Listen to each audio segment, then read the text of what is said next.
मनोहर अपने माता पिता के साथ एक छोटे से शहर में रहता था। वह एक कंपनी में काम करता था, जिसके पैसे से वह अपना खर्चा और अपने परिवार का खर्चा चलाता था। कुछ वर्ष बाद मनोहर की शादी हो जाती है। उसकी पत्नी का नाम रिया था। रिया एक बहुत ही लालची किस्म की औरत थी। रिया को जब भी पैसे मिलते थे, तो वह तरह तरह के कपड़े और गहने खरीद लेती थी। वह जब भी किसी समारोह में जाती थी तो हमेशा नए नए कपड़े और गहने पहनकर जाना चाहती थी। जब उसके पास नए कपड़े और नए गहने नहीं रहते थे, तब वह अपने पति मनोहर से जिद करके खरीदवा लेती थी।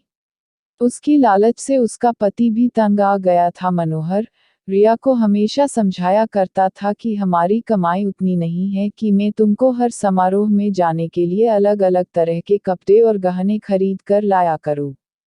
मगर रिया उनकी बातों को मानने के लिए तैयार ही नहीं होती थी। एक दिन जब रिया किसी समारोह में गई थी, तब उसकी एक सहेली मनीषा उसके घर पर आई। मनीषा ने रिया की सास से उसके बारे में पूछा। रिया की सास ने मनीषा को सारी कहानी बताई।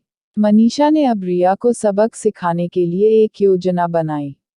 वह रिया के घर से सारा राशन लेकर चली गई और राशन के डिब्बे में अपने गहने और नए कपड़े लाकर भर दिए।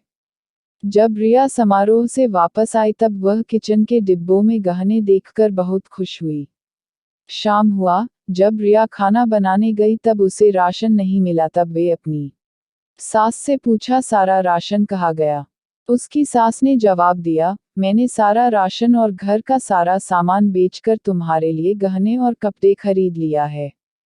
तुम बदल बदल कर हर दिन नया पहनो। रिया बोली, मगर खाने के बिना मैं गहनों और कपड़ों को क्या करूंगी? तभी उसकी सहेली मनीषा आए और उसने रिया को सब कुछ बताया कि यह तुमको सबक सिखाने के लिए किया गया था। अब रिया को समझ में आ गया, जीवन जीने के लिए सबसे ज्यादा जरूरी भोजन होता है, ना कि बदल बदल के गहने और कपड़े पहनना। रिया अब अपने पति के कमाई के अनुसार ही सारा काम करती थी और वह खुशी खुशी रहने लगी।